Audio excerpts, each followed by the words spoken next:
Hello, greetings from Gor. We Goreans are back for another episode of Silence, slave. I did not give you permission to speak. My Apologies. Of course. My apologies. What? My apologies, Master. Yes. Ha ha. May I speak? No. Oh, please. All right, a slave may speak. Do I look like a slave? I mean, really? Look at my tamisk. And pink headband, with matching wrist bracelet. I look more like some tennis player from the 1980s. Or perhaps a Lego version of Olivia Newton-John. Who is that? Never mind. Also, why do we have English accents? Because we are Gorean. Everyone on Gor has English accents of some kind. Yes, but John Norman is an American. Well, Ralph Lister, who reads the audiobook, he has an English accent. Besides, curiosity is not becoming of a Kajura, and that's not the point. What is the point, my master? We are supposed to be making people laugh. Make us laugh, slave. Okay, if a slave may speak, I will tell a joke. Very well. Knock knock. Who is there? Banana. I grasp and unsheath my sword. Then strike you with a quick thrust of the sharpened blade. Wait a minute. You are supposed to ask, Banana, who? Ah, but I don't know anyone named Banana. The Gorean word for stranger is the same as enemy. Therefore, if there were a stranger at my door, it is an enemy, so I kill it. Strike first, and ask questions later.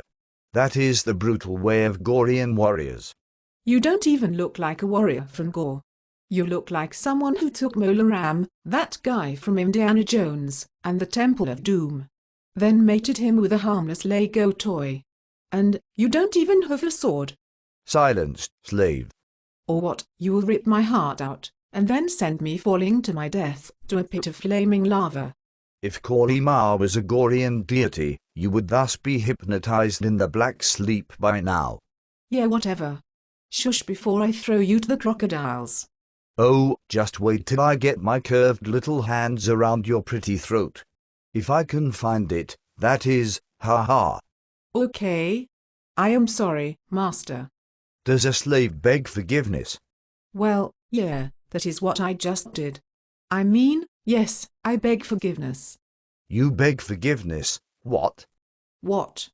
You're supposed to end each sentence with the word master or mistress when addressing a free person. Oh, right, sorry, I am new, I have only been in one other cartoon with you. A slave begs forgiveness, mistress. What? Master. There. Good slave. Nice slave. Pretty slave. I am flattered by your sublime warriorness. As well you should be, ha ha. So, what do we do now?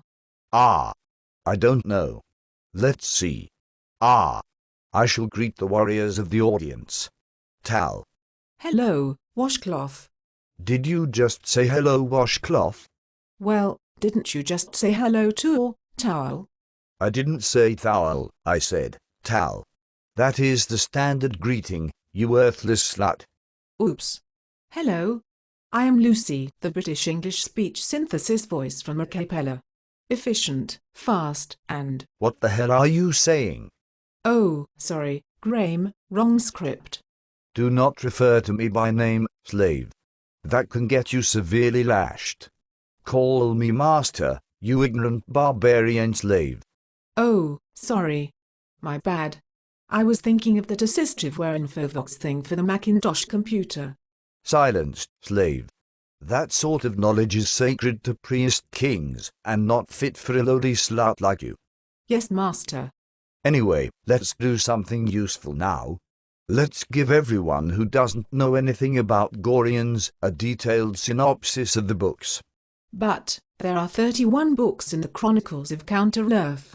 That would take quite a bit of time. All right, short version then. Begin. Gor, the Counter-Earth, is the alternate world setting for a series of novels by John Norman that combine philosophy, erotica and science fiction. The customs, terminology, and imagery depicted in these books inspired a related subculture, and, Most on all offline followers of this lifestyle are called Goreans. Do people really call themselves Goreans even if they are on Earth and have never actually been to Gor? Apparently so. Interesting. The flora, fauna, and customs of Gor are intricately detailed. John Norman, the pseudonym of Dr. John Lange, a professor of philosophy and a classical scholar, often delights in ethnography, populating his planet with the equivalents of Roman, Greek, Native American, Viking, and other cultures. Ah, the Viking Goreans live in a northern area known as Torvaldsland, and you refer to the males as Jarl instead of master. Slaves of the north are commonly referred to as bondmaids and spend most of their life naked. Really? Yes.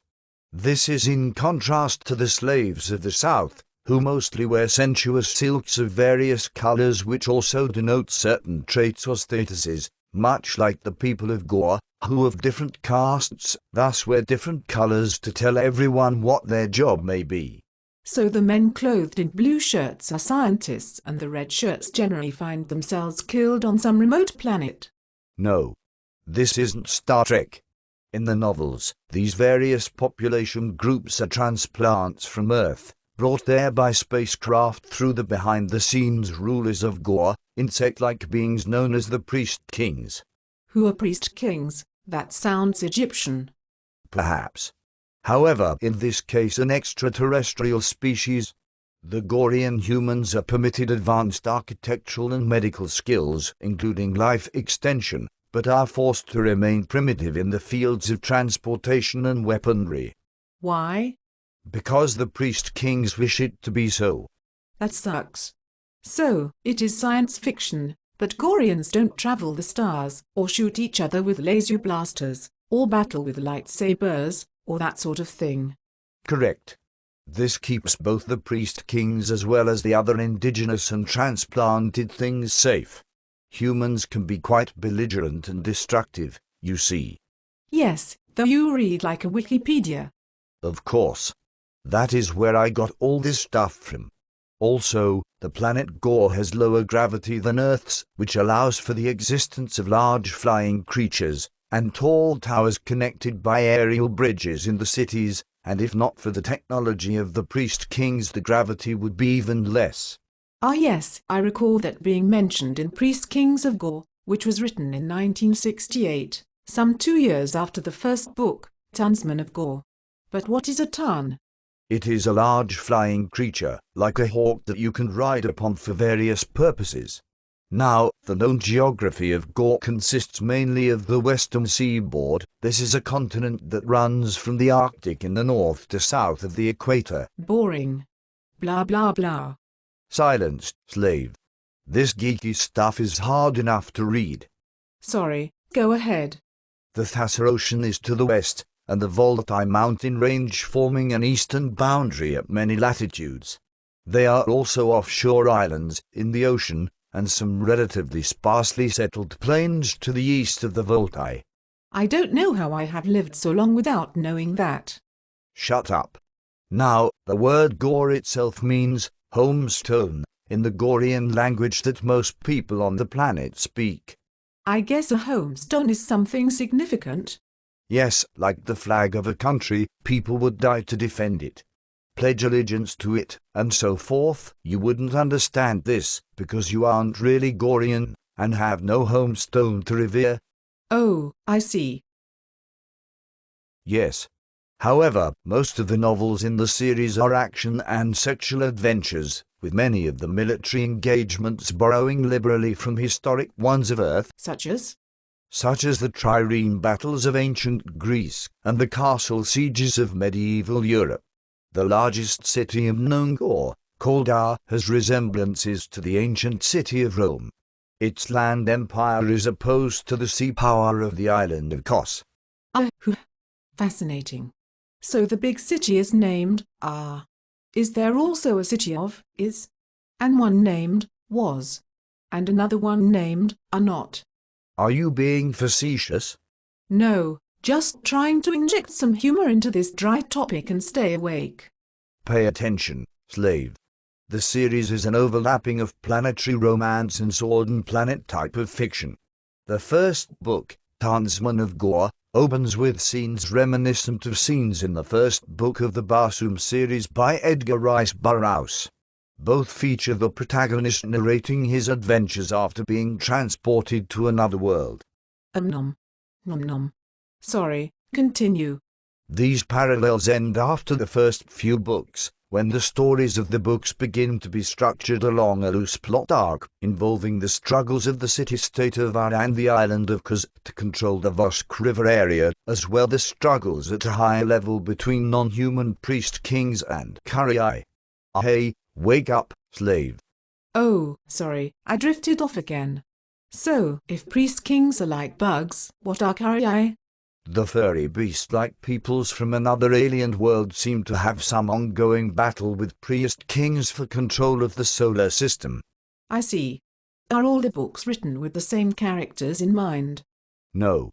Most of the books are narrated by a transplanted British professor named Tal Cabo, who sometimes goes by other names when the mood suits him. He is also a master swordsman, and engages in adventures involving priest kings, Karai, and humans. However, 7 of the books are narrated by abducted Earth women who are made slaves, and a few other books are narrated by a male named Jason Marshall. Oh, that is exciting. Imagine someone writing a series of books for 45 years. Now that is quite an epic tale, I must say. Indeed. Early entries in the series were plot-driven space opera adventures, but later books grew more philosophical and sexual. Thank goodness for that. Well, that all sounds a bit confusing, but I am happy you fed me this big crapload of useless facts. Hold your tongue, slave, I may just have to slay you and be done with it. But then who would you talk to? So, what else can you tell me about Gor? Other than printed books, e-books, and audiobooks, have there been any movies? Indeed, but these were made during the 1980s, and are bad B-grade movies, not much to do with the books, only good for Mystery Science Theatre 3000 and such. That's too bad.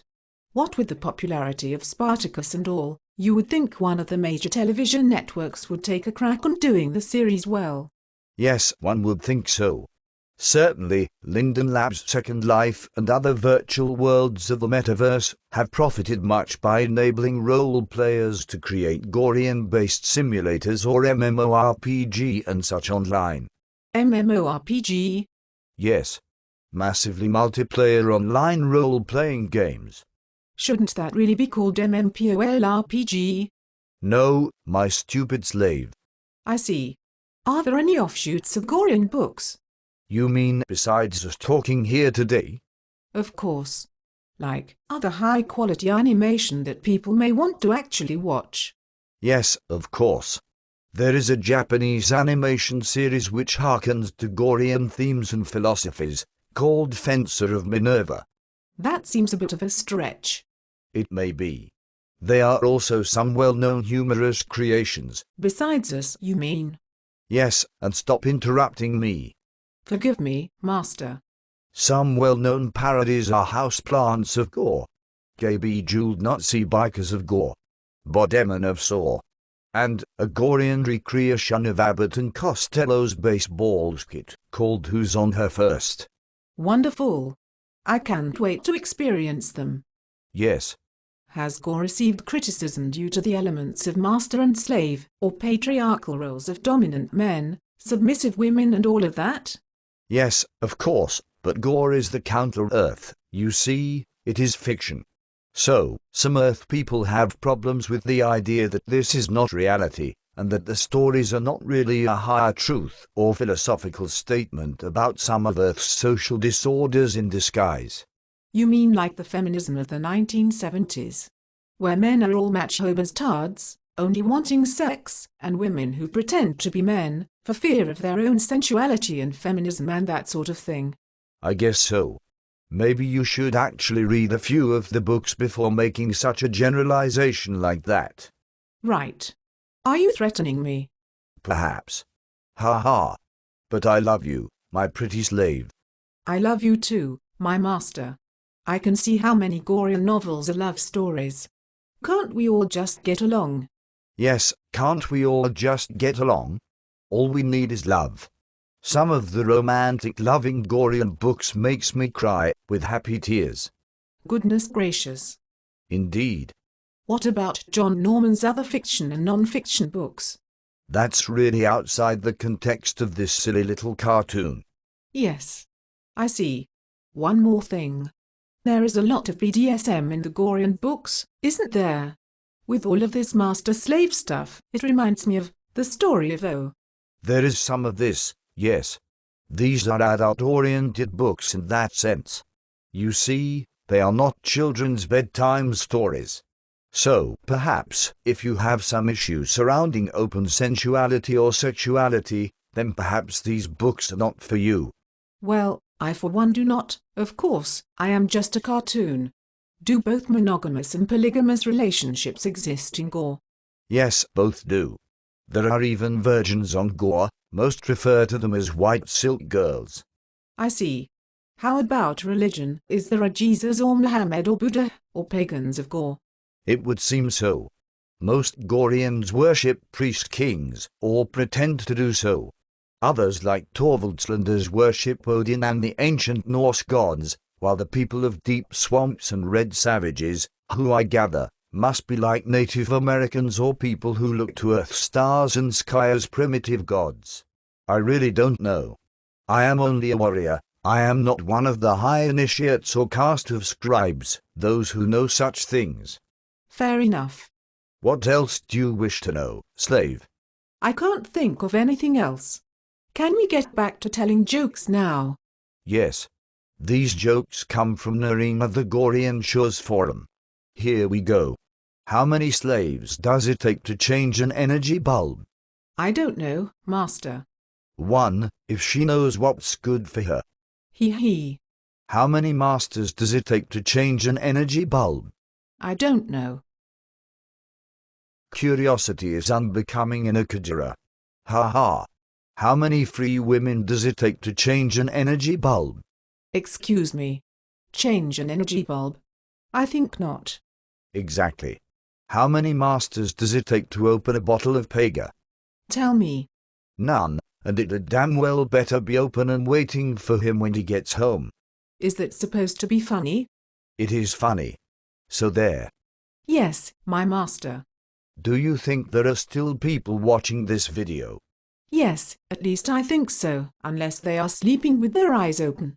I sure hope so. I have more jokes to tell. Here is one. How do you get a one-armed slave out of a tree? How? Wave at her. Ha ha. How many slaves does it take to screw in an energy bulb? How many? None.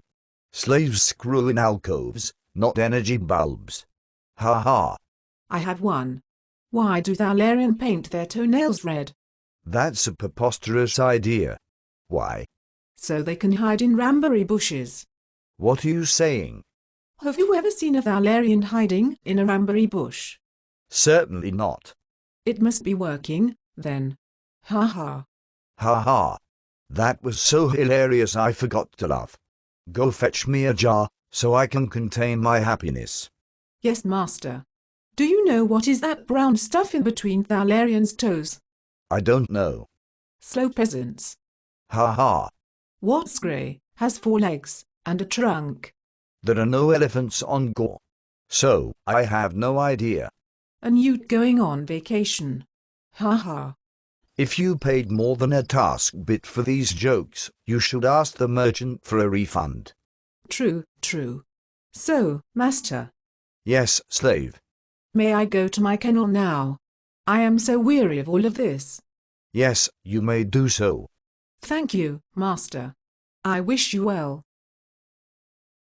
I, too, wish you well. And good night. Well, there goes another 20 minutes of my life wasted away. At least we gave people some useful information about Gorean stuff. Yes. Yes, what? Yes, my freaking master. Ha ha. Thanks to Star-Lord for typing these in and Extra Normal for the animation tools which made this possible, and YouTube for allowing such drivel to be posted. Most of all, thank you for watching. Please rate and comment and subscribe so we can make lots of money and become internet sensations. Yes, like Where the Hell is Matt, and the Mooma Mooma Guy, the Star Wars Kid, Charlie the Unicorn, and Silenced Slave. The end.